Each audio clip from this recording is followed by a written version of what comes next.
setup mo, malaki ang load mo. So kaya kailangan 100 ampere ang pinaka minimum na relay para dun. So kailangan natin to sa off-grid solar setup natin. So ito yung supply niya na 12 volts. So walang polarity yan, either positive or negative, walang problema. Then ito yung contact niya na 100 Ah 100 ampere. So kaya 100 ampere kasi yung battery natin ay DC. Okay?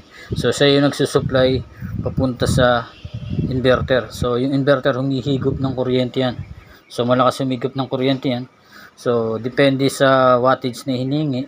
Kung wattage ng sinaksak mo na 220 dun sa inverter ay 60 watts. Okay? 60 watts. Ang sa 220 nun ay 0.25 lang, no? 0.25 ampere lang pag sa 220 volts. Pero kapag sa DC, so DC 60 watts, ang katumbas ng ampere nun, so 12 volts divide mo sa 60 watts ay 5 ampere. Kaya mataas ang contact nito. So depende pa kung malaki ang setup mo, malaki ang load mo. So kaya kailangan 100 ampere ang pinaka minimum na relay para dun sa inverter mo. Okay? So ito yung tinatawag na 12 volts 100 ampere. Okay? So relay. Yeah. Okay. DIN rail. Breaker natin. So paano ilagay? So dito yan. Okay. So may clip yan. Ilalagay yan. Ginaganyan lang yan. Yan. Then i-clip nito. Yan. So dyan nilalagay yan. Yung breaker na yan. So DIN rail. Okay. So maraming purpose to. I-mount nyo rin din yan. So pwede nyo putulin. Kung sakaling dalawang breaker lang ang kailangan nyo. Yan. Dalawang breaker lalagay nyo. So ganun lang rin yung putol nyo kung gaano kahaba. Okay. So yung sobra pwede nyo pang gamitin in the future. Okay. So DIN rail para sa mga breaker devices, kasi maraming devices na electrical na naka DIN rail, kaya kailangan nyo to. So ayan, DIN rail, steel. So maraming klase to, merong aluminum, no? So meron ding laki ng haba nito dito sa taas. So ayan, DIN rail, click nyo.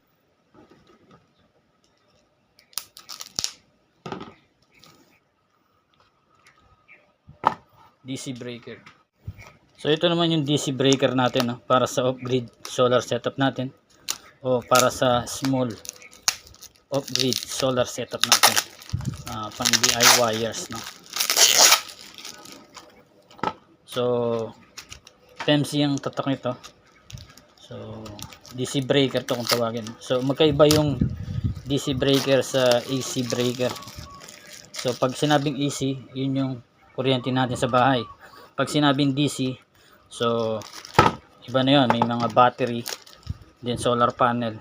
So may polarity, yung ibig sabihin. So yan. So ito yung PEMC. Yan. Okay. So ang binili ko na para sa atin mga ka-electrical, so 32 ampere. So 32 ampere DC. Dahil siyempre mataas nga yung ampere kapag DC, no? Kasi nga 12 volts ang gamit natin. So kaya 30 ampere na yan. Okay. So solar panel natin kasi halimbawa 120 watts na solar panel. So ang pinapasok na kuryente nun sa 12 volts ay 10 ampere kaagad. Kaya kung tatlong 100 watts kaagad yung binili mo, ay 30 ampere yon. So pasok dito sa mga breaker natin. So pwede ka pa mag-expand, no? So ayan, para sa small off-grid solar setup natin. Ayan. So goods na goods to. So subok ko na rin to, no? So ito yung magko-convert ng harvest ng solar panel galing sa araw. Dito mag-i-in yun, then dito mag-out.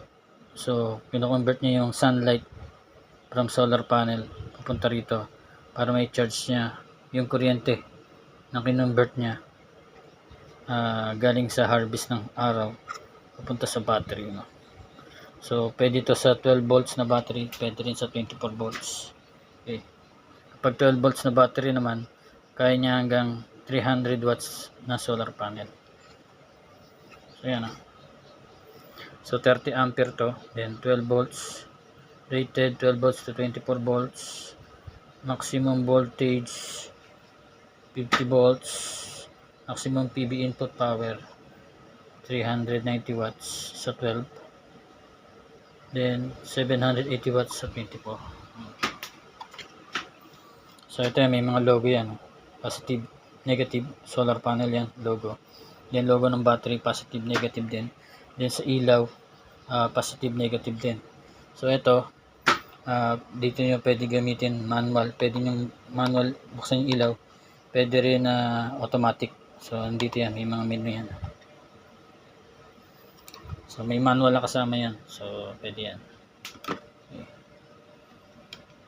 Dali lang pag-aralan yan. So yan yung solar charge controller. Click nyo sa yellow basket. So para sa off-grid solar setup natin, ito na small DIYers.